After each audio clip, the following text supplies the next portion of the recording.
Bonjour à tous, j'espère que vous allez excellemment bien et en ce mercredi, ce jeudi plutôt, on attaque désormais les équipes de deuxième division, les équipes Pro Team. On va faire la présentation de chacune de ces équipes et on commence par la première du côté de l'ordre alphabétique, c'est Bingol, Bingol Wallonie-Bruxelles, qui est une équipe dont on va voir l'effectif, on parlera des coureurs à suivre. On fera également un retour sur l'année 2023 de cette formation. N'hésitez pas à vous abonner à la chaîne, à réagir dans les commentaires, à mettre un pouce bleu, à partager la vidéo sur les réseaux sociaux, notamment auprès de vos proches. Si vous pensez que ça peut les intéresser, dans les commentaires, n'hésitez pas à me dire qui vous a plu, qui vous a déçu. Est-ce que vous avez pensé de cette équipe? Quel coureur vous allez suivre en 2024 également dans cette formation belge?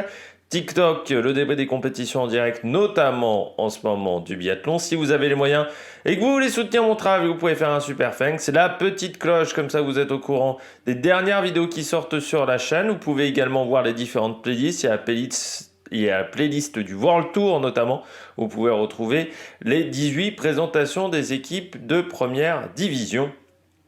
Et puis, vous pouvez mettre le petit pouce bleu, ça permet de savoir si la vidéo vous a plu. Et puis, si elle vous a plu, ça permet de mieux la référencer par YouTube. On commence tout de suite avec Bingo Wallonie-Bruxelles. Alors, pas d'évaluation véritablement précise du budget. C'est pas le plus gros budget de deuxième division. Alors, j'avais des chiffres à 3 millions, ça me paraît quand même un petit peu faiblard pour de la deuxième division. Mais ça fait partie des petits budgets de deuxième division. Il faut savoir qu'en deuxième division, c'est peut-être la catégorie où il y a le plus d'écart entre les gros projets et les petits projets aujourd'hui. C'est-à-dire qu'on a des projets comme Israël, comme Lotto, qui sont des projets qui sont à des budgets World Tour. Tudor aussi, je pense, l'année prochaine, va être un projet qui va être proche en termes de budget. Et puis vous avez des petits budgets qui sont composés d'une vingtaine de coureurs et qui sont pas du tout au même niveau. Et ça commence à devenir compliqué le Pro Team. Parce qu'il y a quand même pas mal de dépenses, contrairement au Continental. Le Continental, déjà, les limites de salaire sont plus basses. Et aujourd'hui, en Pro Team, quand tu regardes bien, il y a quand même des équipes qui ont très peu de visibilité. Et c'est d'où l'arrêt de Bolton Equities, parce qu'en fait, ils avaient quasiment autant de visibilité qu'en Continental, mais avec un budget beaucoup plus important. Donc au bout d'un moment, ça bloquait. En plus, tu as l'obligation de courir en Europe pour les équipes d'outre-mer, j'ai envie de dire, c'était Nouvelle-Zélande. Et puis, ça commence à devenir compliqué aussi pour les équipes qui faisaient de la formation, parce qu'avec l'arrivée des réserves, que ça soit la Lotto, que ça soit même AG2R, par exemple en France, et Lidl également a décidé de faire une réserve, eh bien, ça commence à être difficile de trouver des jeunes coureurs talentueux qui n'ont pas été déjà repérés par ces grosses structures. Donc c'est vrai que ça commence à être compliqué, on va dire, les équipes de deuxième division.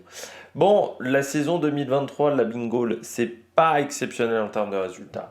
À chaque fois, je donnais un nombre de points. C'est vrai que certains m'avaient dit, oui, mais c'est pas le nombre de points. Ça varie au niveau UCI. Alors, je pensais que moi, c'est parce que c'était par rapport à la saison 2023 et parfois il y a des petites différences par rapport à la saison 2023. En fait, pas du tout. C'est juste que je donnais les points Pro Cycling Stat par équipe et pas les points UCI. Donc, si vous voulez les points UCI, c'est 1394 points du côté de la Bingol sur la saison 2023. Ce qui fait que cette formation finit en 38e position du côté du classement UCI, ce qui n'est pas exceptionnel, très clairement. Ça veut dire que les résultats n'ont pas été fous. Mais avec une équipe qui a perdu un de ses co-sponsors aussi l'année dernière, qui était Sauce Powells, ce qui fait que ton budget s'est rétréci. Et oui, en termes de résultats, c'est pas dingue. Parmi les meilleurs résultats, c'est une 7e place à Nokere-Corse pour Louis Boulouveux, Marco Tisa, Boucle de l'Aulne et GP Industria et Artigianato, Tuggles à la Volta Limbourg Classique. Alexis Guérin, bien entendu, la semaine internationale copiée Bartali, mais c'est vrai qu'en termes de résultats, il y a Matteo Malucelli également sur le Grand Prix Jean-Pierre Montserrat, qui avait pris une 7e place en début de saison. Mais oui, en termes de points, c'est pas exceptionnel. Bon, voilà, on est sur assez peu de points marqués. Il y a des coureurs en World Tour qui marquent plus de points que l'équipe au complet. Donc ça montre bien que ça n'a pas été fou.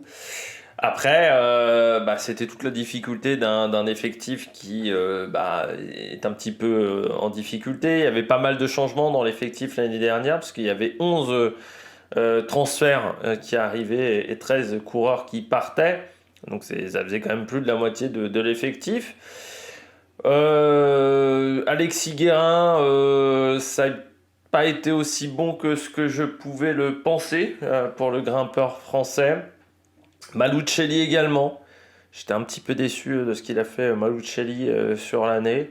Après, bon, pour les autres coureurs, je m'attendais pas à énormément de choses. C'est dommage, bon, Van Karlsbruck, mais c'est quand même un coureur qui était un peu en difficulté depuis quelques temps et qui n'a pas réussi à se refaire un palmarès en deuxième division. Donc voilà, pas une saison exceptionnelle pour l'équipe de Christophe Brand. Christophe Brand qui a été coureur à la Lotto, pour ceux qui se souviennent, dans les années 2000.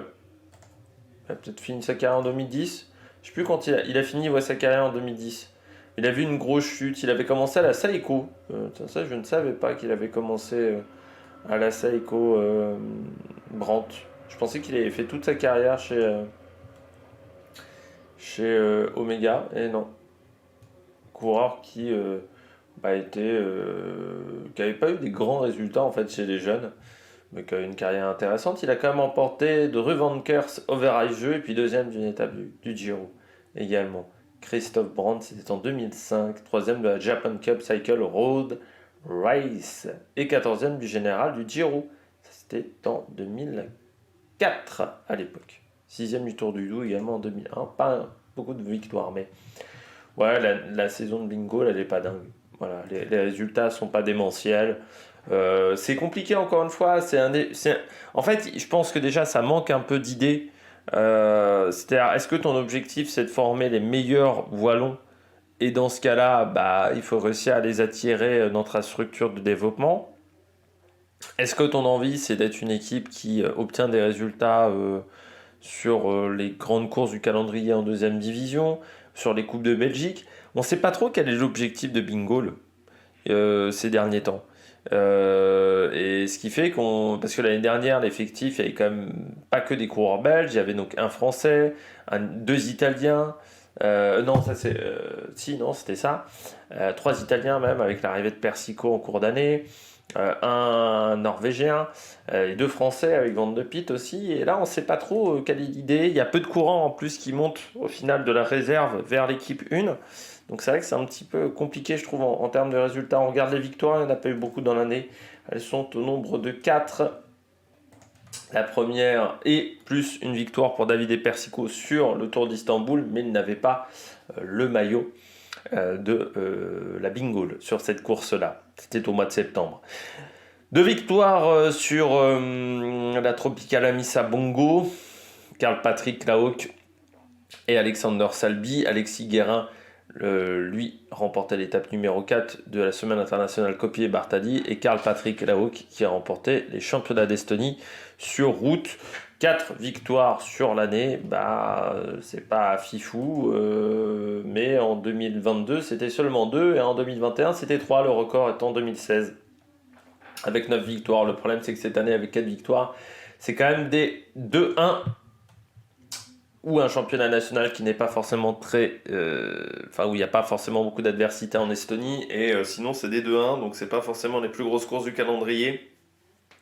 Même si c'est vrai que la semaine internationale Kopier Bartali, il y a quand même pas mal d'équipes World Tour qui viennent.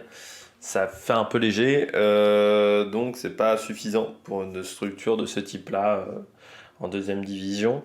Mais encore une fois, c'est aussi une structure qui a un tout petit budget. Et là, encore une fois, la difficulté de subsister en deuxième division, c'est pas simple. C'est pas simple parce que Bingo, pour les invitations, c'est vrai qu'il n'y en a pas tant que ça sur l'année.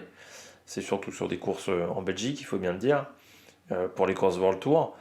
Ensuite, ta visibilité, elle n'est pas énorme par rapport à une équipe continentale. Il y a des équipes continentales françaises qui ont, je pense, une meilleure visibilité aujourd'hui à l'international que Bingo.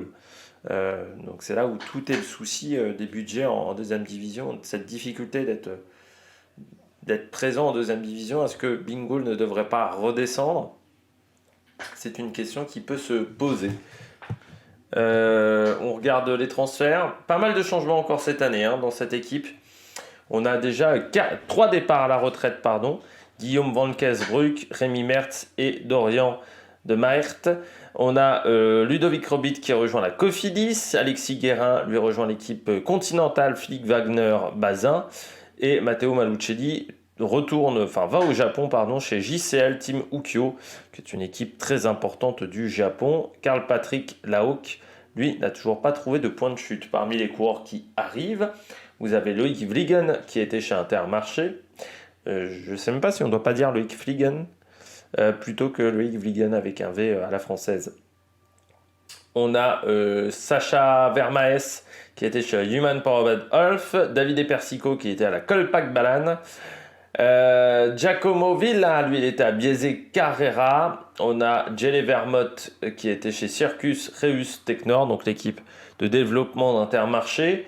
Luca Matisse, lui était au CC Nogent-sur-Oise, donc l'équipe amateur française. Et puis Tom Portsmouth et Lucas Demester, eux, étaient dans l'équipe de développement de la Bingöl. Ce qui fait qu'on retrouve un effectif 2024 composé de 21 coureurs. Ça fait plutôt partie des limites basses au niveau de la deuxième division. Le plus jeune coureur, c'est Giacomo Villa qui a 21 ans et 347 jours. Le plus âgé est Dimitri Peskens qui a 32 ans et 46 jours. 6 coureurs ont 30 ans ou plus: Loïc Vliegen, Kenneth Van Roy, Lennart Tuggels, il y a également Marco Tisa, Floris de Thier et Dimitri Pasken, mais aucun a plus de 35 ans. Parmi les coureurs qui ont moins de 25 ans, eh bien, ils sont assez nombreux, c'est la moitié de l'effectif, avec notamment Jehan Mins, Seriel Desal, Louis Blouve, Luca Matisse, Luca Van Boven, Luca de Mester, Nathan Van de Piet, Aaron Van der Becken, David Persico, Jelle Vermouth, Tom Portsmouth et Giacomo Villa. Effectif,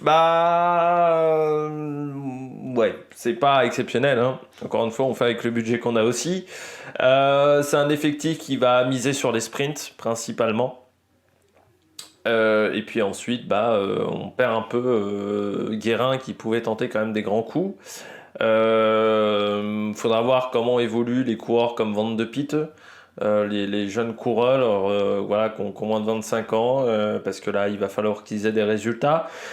Puis qu'est-ce que ça va donner David Persico dans cet effectif? Donc des interrogations autour de l'équipe de Christophe Brandt. J'ai choisi 5 coureurs à suivre pour l'année prochaine. Je commence avec le premier, c'est Marco Tisa. Coureur assez atypique, Marco Tisa, parce que au départ qualifié de grimpeur dans ses premières années de carrière en continental en Italie. Aujourd'hui, on parle d'un coureur passe-partout, capable d'emmener des sprints, notamment l'année dernière. 8e au Saudi Tour et 10e du général de cette course, donc ça c'était pas mal. Puis après, il a eu du mal quand même à continuer de performer. 16e du Tour des Alpes-Maritimes et du Var, ça c'était intéressant. 7e du Grand Prix, donc Industria et Artigianato. 7e du Tour du Finistère. 4e des Boucles de l'Aulne également. 4e d'une étape du Tour de Slovénie. 4e également d'une étape du Tour d'Autriche. 7e à Mont-Saint-Guibert sur le Tour de Wallonie. C'est un coureur qui a une pointe de vitesse intéressante. C'est pas un pur sprinter parce que c'est un gabarit qui est très léger. Pour moi, c'est un puncher maintenant. Marco Tisa, mais c'est un coureur qui est intéressant dans cet effectif. C'est un coureur qui marque beaucoup de points pour l'effectif de cette équipe. Contrat jusqu'en 2025 pour Marco Tisa. Donc on verra par quelle course il va reprendre. Mais ouais, son année 2023 est plutôt intéressante, même si c'est un peu moins bien qu'en 2019 et 2018. À l'époque où il était chez Amore Vita notamment, mais je trouve que l'année est pas mal. Et surtout quand on regarde par rapport aux résultats qu'il avait précédemment en 2022, c'est mieux. Donc on voit qu'il y a eu une évolution quand même par rapport à sa première année dans cette formation belge. Loïc Vliegen, la grande question, est-ce qu'il va réussir à se relancer? Loïc Vliegen, coureur qui était intéressant dans ses premières années, 3 victoires chez les professionnels, vainqueur du Tour de Wallonie et d'une étape, vainqueur également du Tour du Doubs, c'était en 2020. Et puis chez les jeunes, c'était un crack, notamment vainqueur de la Flèche Ardennaise en 2015. Il avait fini également troisième d'une étape de la course de la Paix, une étape également du Tour de Savoie-Mont-Blanc et une étape du Tour de Bretagne, deuxième d'une étape également du Tour de Wallonie en 2022. Mais il faut bien le dire que chez les professionnels, il y a eu du bon et du moins bon. C'est vrai que cette dernière année a été compliquée en termes de résultats. Il a été assez peu visible par rapport aux années précédentes. Surtout à l'année 2022 où il avait eu des bien meilleurs résultats. C'est pas un crack, mais pour Bingo, ça peut être un coureur intéressant qui peut amener des résultats et des points UCI, c'est assez important, notamment sur les classiques, parce que c'est un coureur qui a fait troisième de la Volta Limbourg Classique en 2022. Aussi, troisième de la Classica Rennes Parisor Intérieur en 2022. Donc c'est un coureur qui est intéressant, qui est passé par BMC avant de rejoindre Vanti. À partir de 2019, ça faisait depuis 5 ans qu'il était chez Vanti. Donc là, il démarre un nouveau projet avec Bingo à 30 ans. Ce serait bien de se relancer parce que s'il ne se relance pas, le petit Loïc, ça risque de faire comme Guillaume van Kersbruck. Donc il faudra voir comment il arrive à gérer cette pression-là parce que faut qu'il obtienne des résultats. Et puis il faudra voir également comment il va s'en sortir avec un calendrier qui va peut-être être un petit peu moins dense que les années précédentes. Lennart Tegels, un coureur qu'on a beaucoup vu en échappée, notamment sur le Tour du Luxembourg, sur l'Arctic Race of Norway cette année. Coureur qui a eu aussi des résultats, vainqueur du classement de la montagne de la Tropicale Amissa Mongo, 9e de la Muscat Classique, 2e du classement de la montagne de la Semaine internationale Copier et Bartali, 6e de la Volta Limbourg Classique, 16e du Région Pays de la Loire Tour au niveau des résultats. C'est un coureur qu'on voit beaucoup en échappée, qui se montre souvent. Donc j'espère le revoir dans pas mal d'échappées. Ça commence à être un coureur âgé aussi, 30 ans, pour ce type d'équipe. Mais c'est un coureur qui a commencé très jeune, stagiaire à Véranda Williams-Crelan en 2017. Ensuite, il est passé chez Siebel, puis chez Tarteletto Isorex, équipe assez connue. C'est que sa deuxième année en deuxième division. Lennart Tegels, je trouve que la première année était intéressante, donc on va voir ce que ça va donner l'année prochaine, en 2024, dans cette formation. Kenneth Van Rooij, toujours là, au niveau des sprints. Kenneth Van Rooij, à 30 ans, lui aussi, qui est passé à Sport Vlaanderen-Baloise. 6e d'une étape cette année sur le Tour du Turquie, qui avait lieu en fin de saison. 2 fois 9e sur 2 étapes du Tour de Wallonie. Et 10e de la Van Merstein Ferrans Classique. Lui aussi, en termes de résultats, c'était pas fou en 2023 par rapport aux années précédentes. Donc on attend un retour aux avant-postes de Kenneth Van Rooij. Vraiment typique des sprinteurs belges, des équipes de Conti Pro 3e division qu'on a depuis quelques années. Ça fait depuis la création, on va dire, des formats 2e et 3e division, il y a toujours eu des bons sprinteurs belges dans ces catégories-là. Et c'est vrai que c'est un mec qui a déjà eu des résultats dans sa carrière, mais en 2023, c'était vraiment pas bon. C'est peut-être même la pire saison de sa carrière, quasiment. Il faut remonter vraiment 2004 à 2017. Donc en 2017, il était dans sa deuxième année chez Sport Flandre Baloise, donc ça remonte quand même à quelques temps où il n'avait pas fait une saison aussi difficile. Donc là, on espère revoir Kenneth Van Rooij, notamment sur les semi-classiques belges. Il commencera lui par le Grand Prix cycliste de la Marseillaise, puis l'Étoile de Bessèges et le Tour d'Antalya. Ça sera au mois de février, le Tour d'Antalya qui n'avait pas eu lieu l'année dernière. On se souvient qu'il y avait eu le tremblement de terre en Turquie juste avant que devait avoir lieu cette course. Davide Persico. Que dire de Davide Persico? Jeune coureur prometteur italien, on en a des dizaines comme ça en continental, notamment sur le Tour d'Istanbul, il fait 6e du général. Intéressant également sur le Tour of Britain, le Tour de Grande-Bretagne, où il prend 2 7e places et une 6e place sur une course de haute densité, vainqueur d'une étape également du Giro del Veneto du côté d'Adria. Vainqueur également de Milano Busetto et de la Popolarissima en Italie. Et puis également le Coppa San Geo et quatrième du trophée UMAG au mois de mars, qui est une course importante. Deuxième également d'une étape de l'Istrian Spring Trophy. Là aussi, course importante chez les jeunes et dans les équipes continentales, notamment les continentales italiennes. Il a été disqualifié du Tour d'Italie sur l'étape du Stelvio, alors que la veille, il avait pris la 6e place à Margherita. Donc c'est un coureur qui peut être intéressant pour une formation comme ça de deuxième division.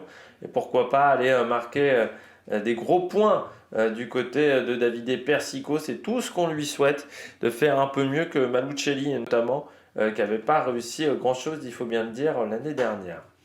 On regarde tout de suite le maillot de la saison prochaine, le maillot 2024, pardon, je vais y arriver, je suis un peu endormi.